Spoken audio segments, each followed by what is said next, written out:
Okay, so let me begin. Thank you, Anne, for hosting us here at Mount St. Mary's, where you are raising and birthing great women leaders, so thank you for that. A thank you to my friend Shonda Rhimes for agreeing to be a part of this conversation series. The Architect of Change Conversation Series is a conversation series in pursuit of the common good. What is the common good? It's not about you, it's not about me, it's about us. Architects of change, like Shonda, are people who see things, as Anne said, as they are and say, it can be better. And that's really what's uniting, I think, everybody in this room. You all kind of agreed to intentions. You all agreed to come here with open minds and open hearts. And you also agreed that you wanted to be part of a community that can think about how we can see the world better. So kudos to all of you. And today you will be on time. That's part of the goal of an Architect of Change conversation, is that we move it along. And hopefully you will be informed, you'll be inspired, and I hope it will make you aware that you are that person, that you have the power to actually create the change you want to see in the world. So that's what this is about. We're going to talk for about 40 minutes, quick, and then we're going to open up to questions. And off we go, and I'm going to put my glasses on because I read this entire book and I underlined it. And it's great, and she just told me it's number 3 on the New York Times bestseller list. So there you go. So I'm going to begin by reading the last, end of the book, and we're going to go from there. And it says... Spoiler alert. Yeah. It says, which I liked, "The one thing I have learned is that I don't know anything. If someone had told me that Thanksgiving morning, 2013, that I would be an entirely different person today, I would have laughed in their face. And yet, here I am, 127 pounds thinner.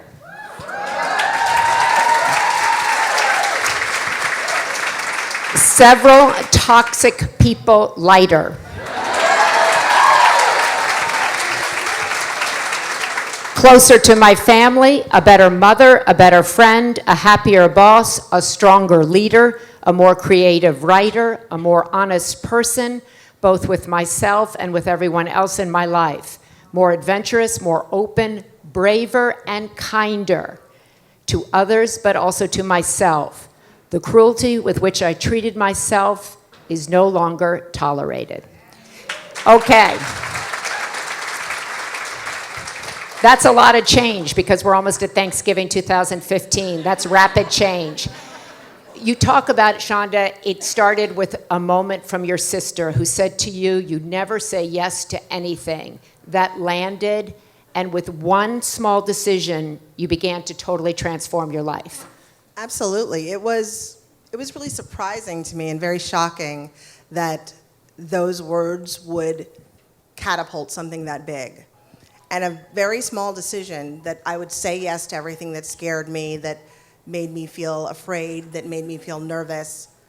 I was just going to try it. And I thought, well, we'll see what happens. I thought it was going to be small. It turned out to really and truly be life-changing. When you said you started with something small, so many people feel like the problems of the world are so big and we can't do anything. And you said, I just want to do one small thing, and it changed everything. Yeah, absolutely.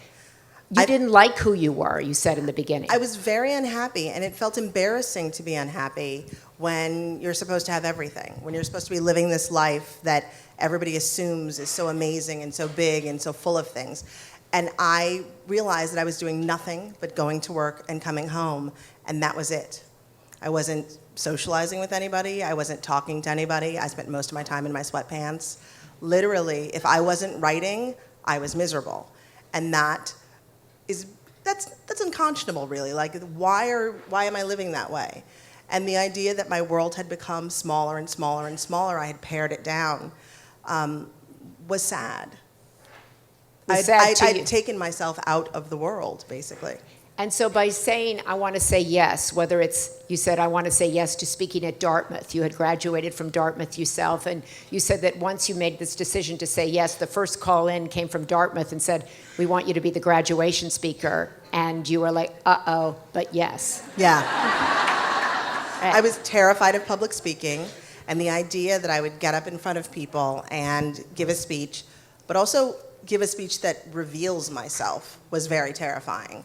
That I would give an honest speech that wasn't just full of, the same cliches you say at every speech, was really scary to me. But it was also incredibly freeing when I did it. You talk in the book about kind of living, you say I'm a liar, I make stuff up, and you gave all the qualities that you wanted in yourself to the characters you created on the show, but they were who you wanted to be, but you couldn't be. Yeah, I always say I would test drive any courageous things I did through Christina Yang or Meredith Grey or Olivia Pope, or Dr. Bailey. It was very easy. Yeah. I would be angry at somebody, and Dr. Bailey would tell them off.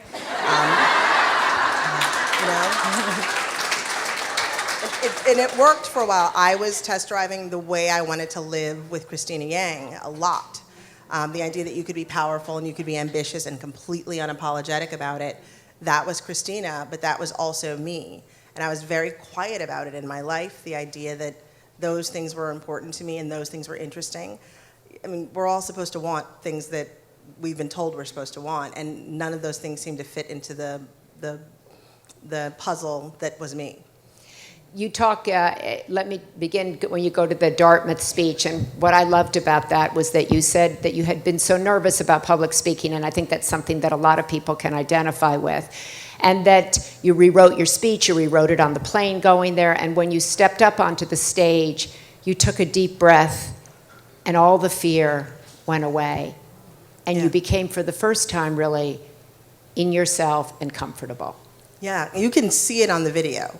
There's whatever the YouTube video is, you can see the moment of like the last second of me being afraid of public speaking. I exhale and it's gone. And it's because I stood up on that stage and I looked at all those kids and I thought, 20 years ago, I sat there and I was them, and in 20 years, at some point, they'll be me. And this is not about me, it's about them.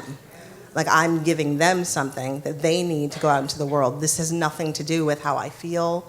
You have to take it off of yourself.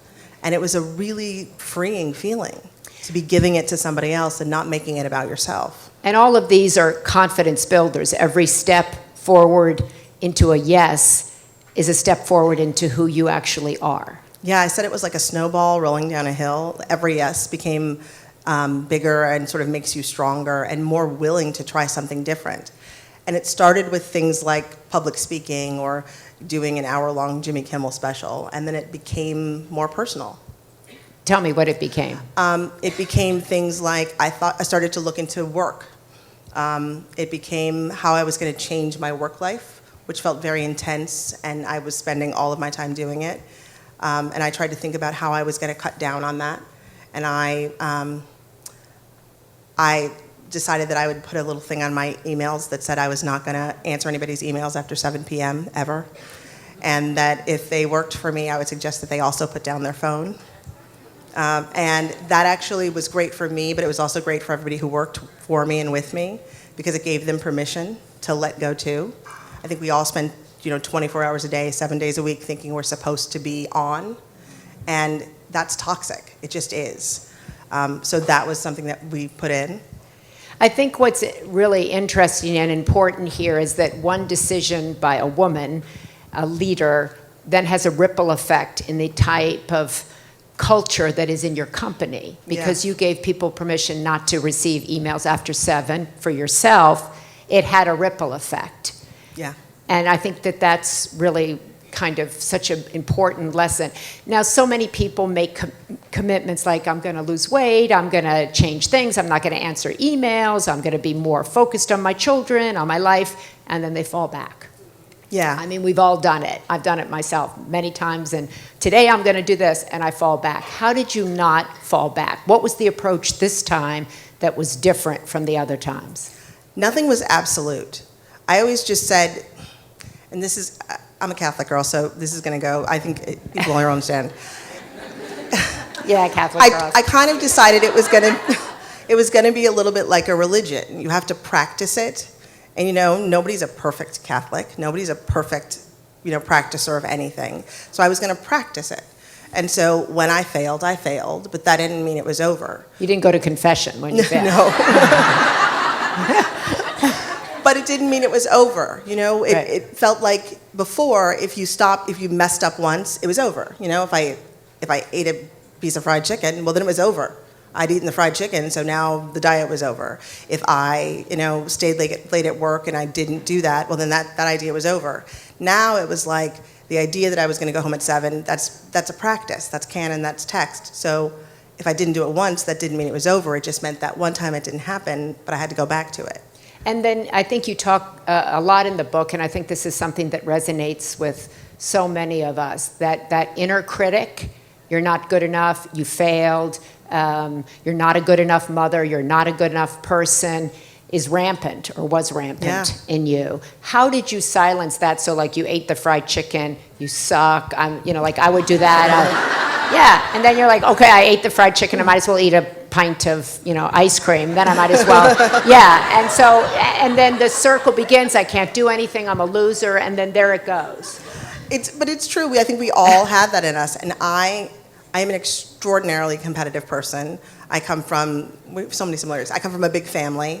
My big family is very competitive. We're literally not allowed to play Scrabble in my house because of fights that break out. My mother's like, you're not allowed. And because of that competitiveness, I'm really hard on myself. And I'm the youngest of 6, so I've sort of been the bottom of that competitiveness, and so you're always pushing harder. That thing makes you intense, and it makes you really, really sort of OCD and hard on yourself.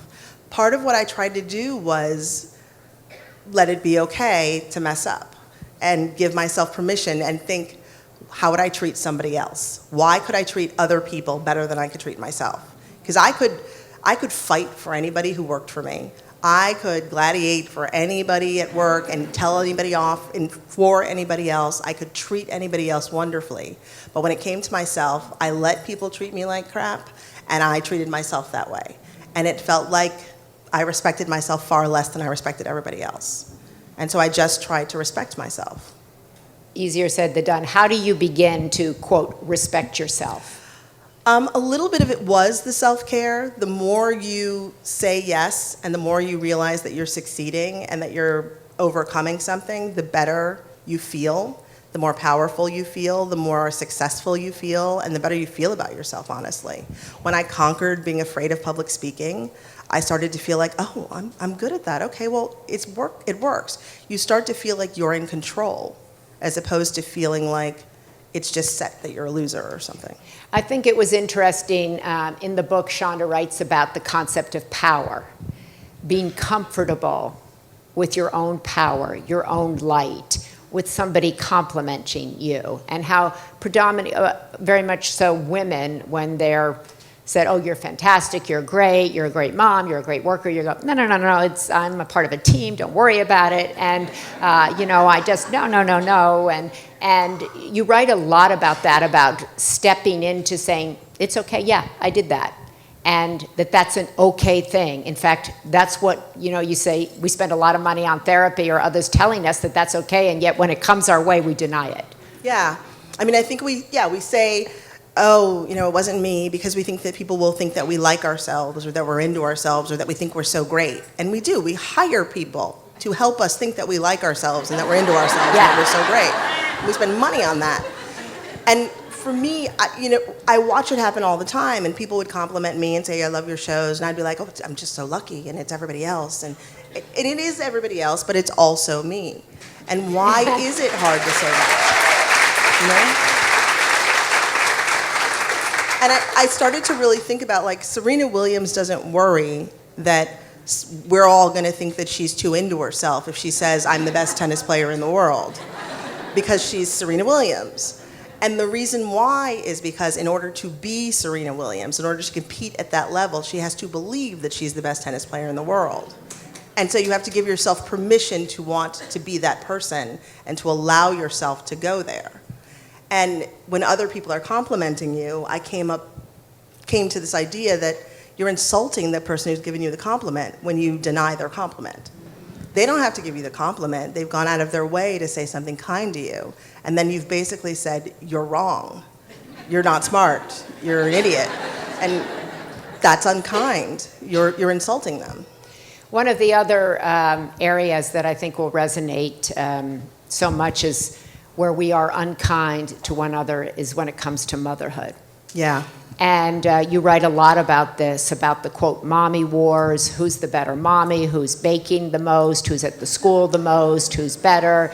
And that you tell a really good story, I think, where a woman said to you when you were about to have your first child, and they said, are you getting a baby nurse for that child? And you're like, I don't need a nurse. Like, what are you talking about? I don't need any help. I got this. And how you shamed that woman. Yeah. And she never spoke to you again. And then you went and hired somebody to help you. And that you really want this kind of thing we do to each other when it comes to how we're mothering or how we're taking care of our communities, even if you're not a biological mother, even if you don't have children, you mother. And that we're so competitive that way and how destructive it is to other women. Yeah, I mean, we're all on the same side of the same army. You know, the kids are over there, we're over here. Really, it feels like we spend our time judging each other and who's done something wrong and who's not doing it well. And I think that's because we're all afraid that we're not doing it well. And the reality of it is nobody knows what they're doing. There is no handbook, there is no manual. Our parents didn't have one either. But we're all here and we turned out fine, so I don't know why we think that there are rules now. And it really feels sad to me that we tell other women, how dare you have help, or how dare you stay home, or how dare you bring baked goods, or how dare you bring the baked goods from the store. It really feels like you're setting people apart from one another as opposed to saying, it doesn't matter how you do it, we're all doing the same thing and we're all doing it as well as we can. Like, the judging is useless. You said that you were talking to your sister and you said, well, you know, I can't do all these things and everything because I'm a single mom. And your sister was like, I mean, are you going to pull that card? Yeah. That you're maybe a, quote, single mom in, quote, reality, but culturally and everywhere else, you are not. Yeah, she sort of raised her eyebrow at me, and I instantly felt shame. It's an excuse I pull on my family a lot. I'm a single mom.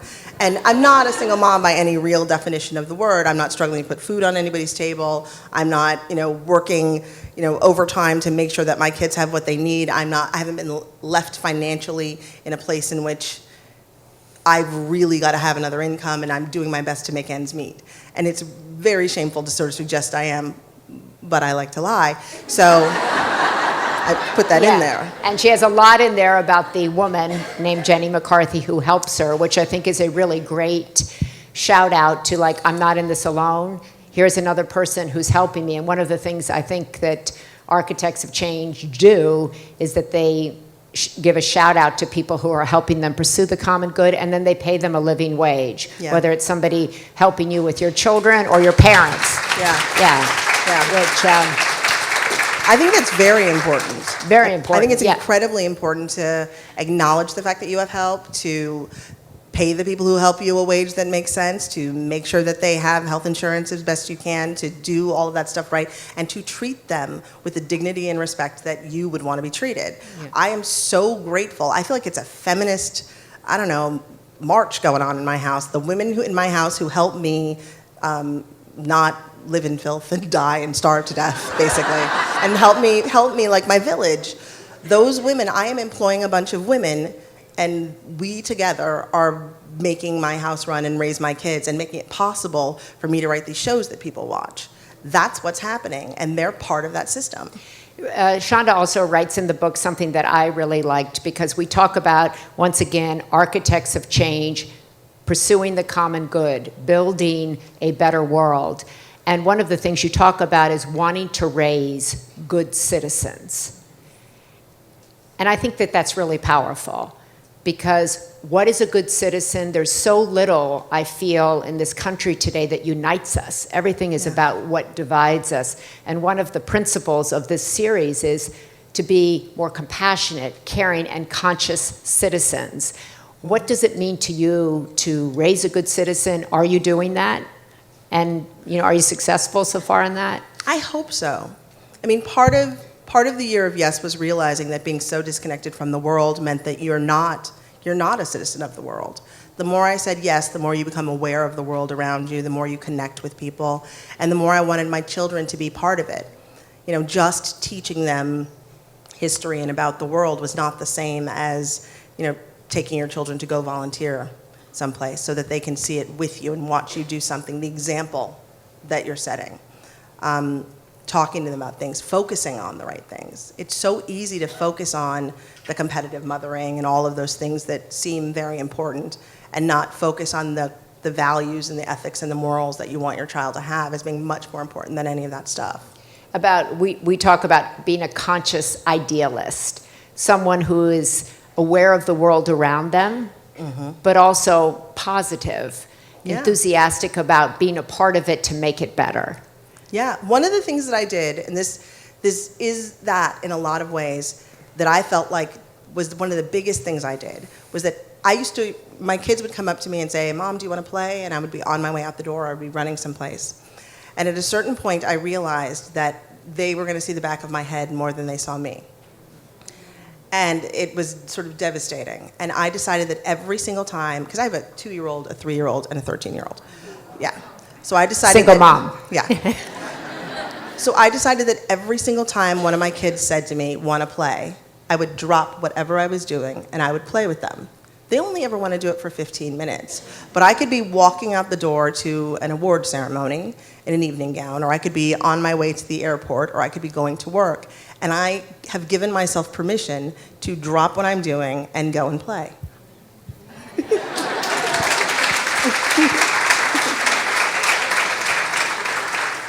What I liked about the end of the book is you talk about becoming a kinder person to yourself and others, a better leader in your company and in the world.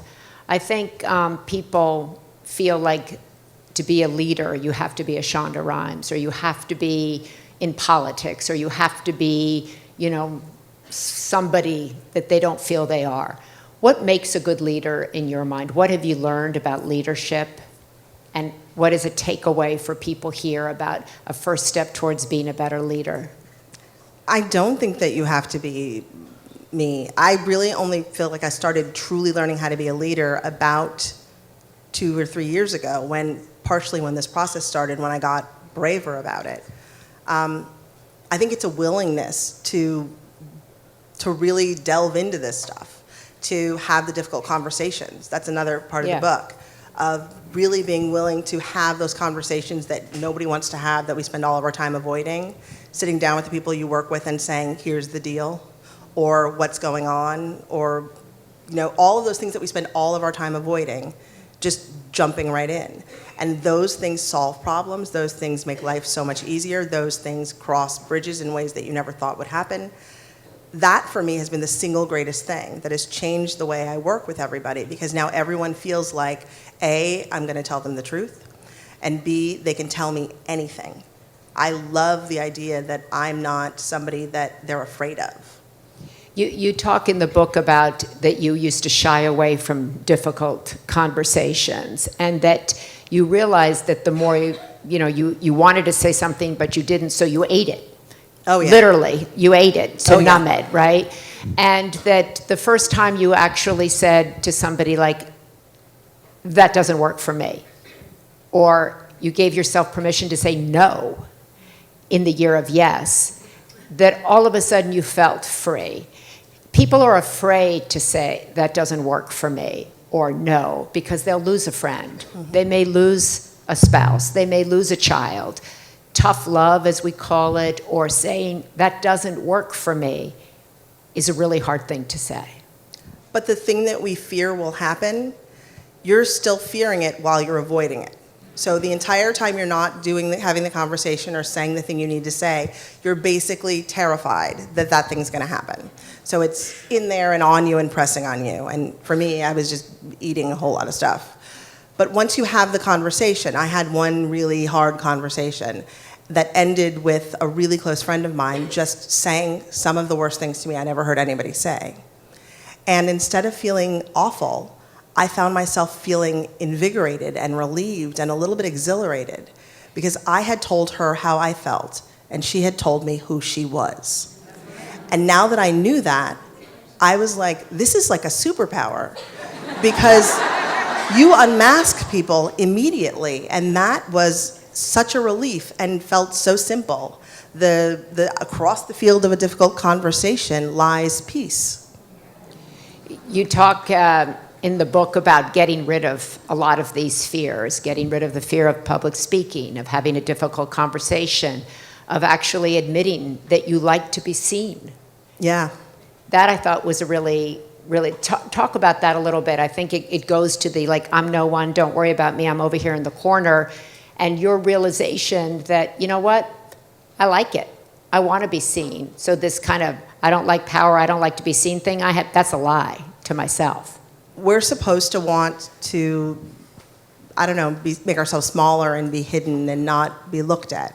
I mean, I talk about greeting cards. There's all the greeting cards that you see in the world, especially the ones about Mother's Day, are, Mother, you did so much for me and nobody noticed you. Mother, you were the wind beneath my wings. Mother, you sacrificed so much and were so quiet and lovely. And literally there's an entire industry built on, Mother, you were a shrinking violet. We stood on your shoulders and we treated you badly. And we left you. Right, but we love you. And I think the idea that we're celebrating women for shrinking and standing in the shadows and making themselves less than is awful. That is certainly not the message I want to give to my daughters. It's certainly not the kind of kid I want to raise. It was certainly not the woman I was raised by.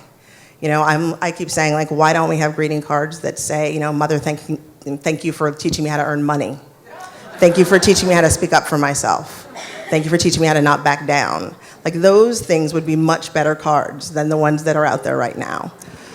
The other thing,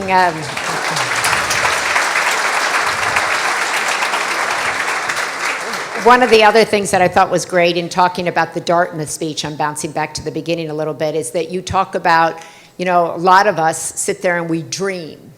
You had a dream you wanted to be Toni Morrison. You are dreaming, right? All of us, you know, have some dream or another, and you're like, stop the dreaming, become a doer. Because what you need to do is do your thing, because Toni Morrison already has that job. And I think that there's some grief that goes with, like, not achieving your dream, or saying, you're asking me to give up on my dream? Talk about, like, putting the dream over here and becoming a doer, regardless of what the doer is doing. The idea that you're going to have this dream, this fantasy that sort of sits there as what you want to be, it's very lovely. But often it doesn't really have anything to do with your skills, your goals, or your reality. I wanted to be Toni Morrison, and no. And so the idea that that was a thing that I wanted was lovely, but in pursuit of becoming Toni Morrison, if you're not doing anything about it, if you're just sort of looking at it as this ideal, nothing's going to happen. So in pursuit of becoming Toni Morrison, instead of just sitting around wishing I could be a thing that I couldn't be, wishing you could be a fairy princess, wishing you could be rich, wishing you could be married to, I don't know, Idris Elba, whatever it is you want. Instead of doing that, I just decided to take every opportunity that came my way that felt like it was getting me somewhere, as opposed to staying in one place waiting for my dream to come true. So if somebody offered me a job, I took it. If I got into film school, I went. I wasn't going to become a novelist in film school, but I got into film school, so I went. If I got a job doing, as an assistant, I took that job. If somebody wanted me to pour coffee, I poured that coffee the best way I could. And I kept taking those steps, because if you didn't do that, what was the alternative? Standing still. I think that's a really good thing for people who have children coming out of college, like myself, who are all dreaming, I'm going to be that app and I'm going to be Mark Zuckerberg. I'm like, but in the meantime, get a job. Right? Yeah. Right. So I think that's I'm going to quote you. I'm going to quote you. Because unless you're Prince William, you really need to get a job. Yeah. What about the girls that want to marry Prince Harry? Oh, no. Get a job, too. Get a job. One of the things that Shonda and I have in common, and when you talk about moving through all your fears in this book, I mean, a lot of them, and it really is an easy and fast read, but one of the areas that we have in common is we're both in this fight to defeat Alzheimer's. We're both very committed to it. We're both want to try to find a cure. We want to raise money for research, and part of the proceeds of this event today will go towards a Women's Nation, which is challenging scientists and researchers and doctors all over the world to research women's brains, because women are at the epicenter of Alzheimer's. The ones who get it, you're twice as likely to get Alzheimer's in your early 60s as you are to get breast cancer. And this is a little-known fact, and women are at the epicenter when it comes to caregiving, leaving jobs, young women, and women of all ages. So one of the things that we're united in is this fight, but you talk about in the book that you are terrified of getting Alzheimer's, and that's one fear you haven't conquered. No, it's my greatest fear, and I don't think it's going away anytime soon. Anytime I forget a word or something in a sentence, and I don't know if this happens to other women, but yeah, it really does feel like that's the start of something. And you know, it sounds funny, but if you are I'm the grandchild of somebody who had Alzheimer's, and if you've seen it happen up close, you know what happens and what it looks like. And so for me, every single time that happens, there's a part of me, and yes, I'm a horrible hypochondriac because I write a medical show, but if you see anything happen like that, you really do start to think, and your fears really do start to come to the surface every time something like that happens. So the best way is to join us instead of being afraid of it. Yesterday I was like this, I cannot find my glasses. I cannot find my glasses. Yeah, I was like, where are my glasses? I have done that with the watch on my arm.